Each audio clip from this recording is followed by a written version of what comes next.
Hi, and welcome to Her Holistic Home. I am glad you're here. So today we're going to talk about a kind of hot topic, and it is December. So anyway, I wanted to talk about this. I have my notes over here that I wrote a while ago. So controversial subject. I want you to know going in, I'm not necessarily going to be one of those people who is going to judge those who do Santa.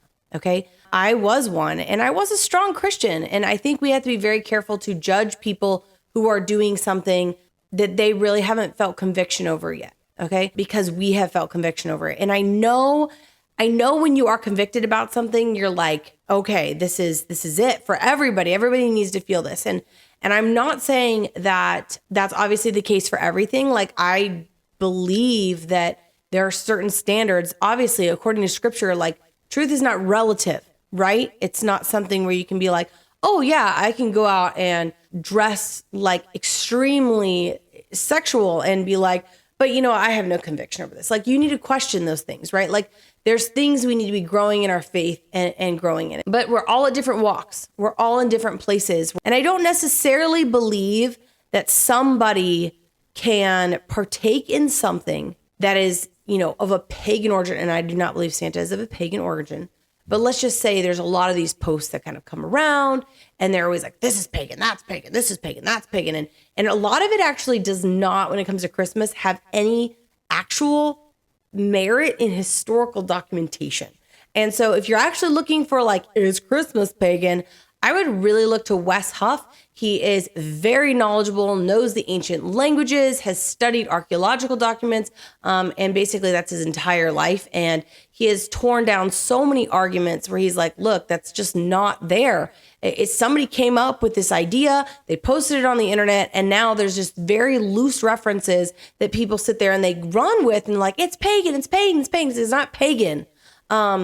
And even some of the things that they'll sit there and say, oh, that's pagan. It's like, but it's also not pagan. Like feasting. And I'm like, well, Israel had feasts and parties and dancing. And like, this is part of biblical Israel too. So it's not just pagan. Like, so there's a lot of that. So I just kind of want to clear the air a little bit that we're not going to go down this road of like Santa being pagan, because there's actually not a lot of historical documentation or anything to actually support that claim. So we have to be careful that we stand on truth. Even when it comes to things that we're sitting there saying, hey, I don't participate in that, right? So I'm going to tell you the reasons why we as a family decided not to do Santa. Now, I grew up doing Santa. I was, my family did it. We also talked, of course, about the true meaning of Christmas. I don't necessarily think it took away from the true meaning of Christmas. I would never sit there and judge somebody again who does Santa. Okay. As I said, that's not what this is about. But I did want to present some reasons as to why we don't. As I was reading the Bible, and one of the verses, I have looked it up, and but I've tried to go back, and eventually I'm going to go through all of my notes as I've spent reading through the Bible, and I will find it, but right at the moment I cannot. But I'm going to reference some different things that kind of were reasons that convicted me towards not doing it. And in all reality, I will say in not doing it, one of the biggest things I was worried about is kind of losing out on like this magic, and I use that term loosely, of Christmas, like, this excitement of Christmas and the season that surrounds it and all that. And I felt like we're going to lose that, and we haven't really lost it at all. And so I really love that, knowing, so if that's your fear and you're like, I feel like I grew up doing this, it was so fun, and I feel like we're just going to lose that kind of, magic. And again, there's got to be another term, excitement around Christmas. I don't think you will. So I just kind of want to encourage you in that. I don't think you will lose that. As I was studying the Bible, there were times where God is always talking about idols. Okay. Idols that the Israelites worshiped. And there was one specific case, and I believe it was in Isaiah. And this is where I need to go back and find the scriptures, where Israel is quoted kind of saying to God, hey, we worship God and we make sacrifices, and like they want advice. And God's like, no, I'm not listening to you because you're over here worshiping idols. And so it was like they were worshiping God and doing their sacrifices, but they also had these idols on the side. And it's like they didn't recognize that, like, you can't have those and God at the same time.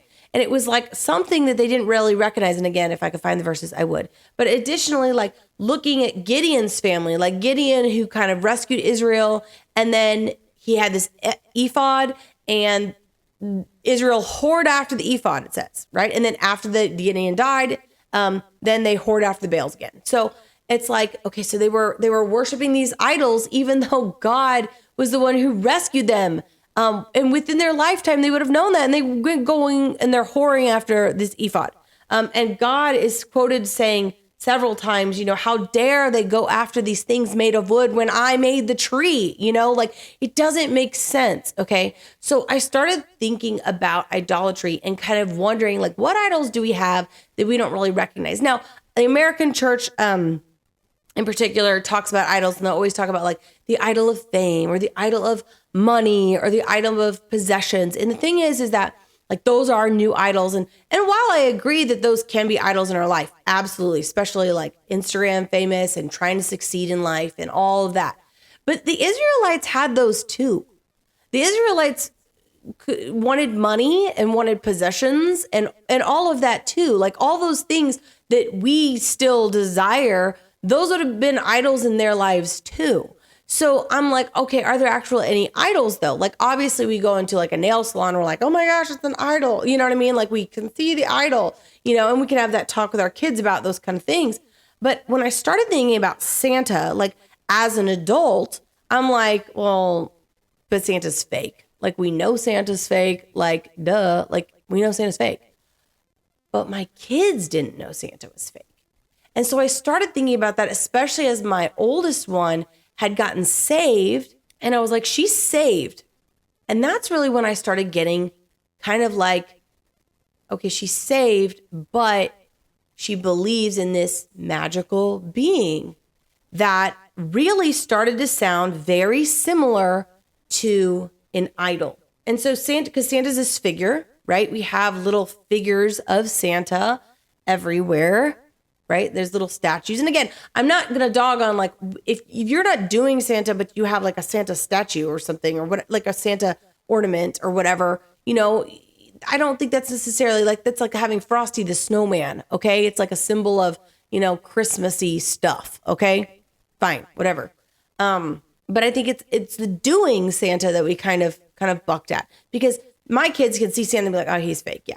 They don't believe Frosty the Snowman is real. They don't believe Santa's real. Okay, so fine. It's like, oh, we see the characters, we see all that. So, but when they believe in Santa, it was very similar to an idol for us because they believe they behave well so that Santa will bring them stuff, right? Santa's going to bring them gifts if they behave well.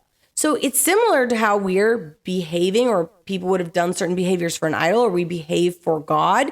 Okay, so there's also songs that are sung to Santa. There's songs sung about Santa. Then there's also songs that are sung to Santa. Now, again, these are funny songs. A lot of times we are not, as adults, we don't believe in Santa, but the kids do. And then there's this other weird thing where you're feeding cookies to Santa as like a thank you. And I was like, okay, but we laugh when like we go into a nail salon and there's a little statue of like Buddha or whatever there. And they like have a little food there for their little idol. And you're like, what? But like, and again, we're as the parents on the flip side of it, right? We don't really remember probably believing in Santa because you kind of forget that age, but it's like, okay, so we're going to eat the cookies and they believe me. But they are believing that this treat is for this mystical creature that they have behaved for, who is bringing them blessings or bringing them gifts. And if they behave poorly, they will receive negative things, which is very similar to an idol. In addition to that, I was thinking about prayer, and I was thinking about like, you're not praying to Santa, but, and again, I don't want to be super like, there are people who are out there who will nitpick everything to death. And it becomes this burden on your back where you're like, oh my gosh, if I do this, I'm out of God's will.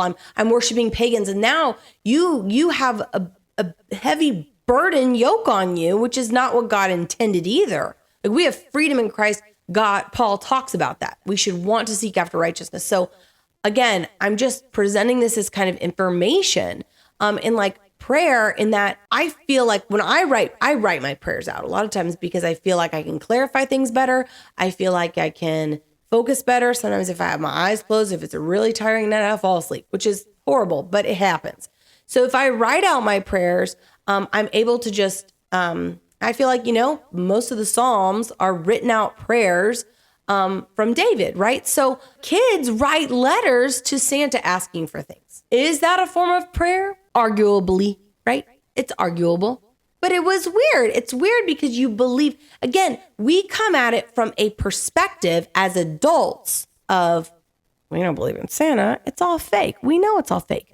But where I really hit the wall was where my saved daughter was going to participate in this, and she is saved. So am I allowing her to kind of participate in idol worship? And again, don't shoot the messenger. I'm not trying to sit there and be like, you little bad people, but I just want to bring up conversation and bring up, this topic, because I used to defend Santa too, but I never thought of it in the terms of idol worship. I just thought of it, people be like, oh, well, Santa's pagan, so you shouldn't do that. And it's like, but Santa's really not pagan. There's a lot of cultures that had Santa that really had nothing to do with pagan, anything pagan. And so that really was a weak argument. And just because it was pagan doesn't mean it's pagan to me. I just think that it really was more idolatry, because what is my kid's heart thinking? My kid's heart is thinking, I need to please Santa in order to receive blessings. And I felt like that was very similar to idol worship. So that is why we don't do Santa. It may be a reason that you've never heard before. Again, as I said, taking Santa out of the picture has not ruined the excitement of Christmas for any of us. We do definitely spend, I would say, more time focusing on the true meaning of Christmas. But this was one area that we were like, we can get rid of this because it feels kind of like idol worship to my child who's saved. And we kind of pulled the plug in it. It hasn't been a problem for us. So I just want to share my thoughts and kind of where we come from with that. And I hope you enjoyed this video. And if you didn't, that's okay. Don't forget to like, subscribe to this channel if you enjoy this video, or if you enjoy any of my other videos on holistic life and on homeschooling. See you again next time.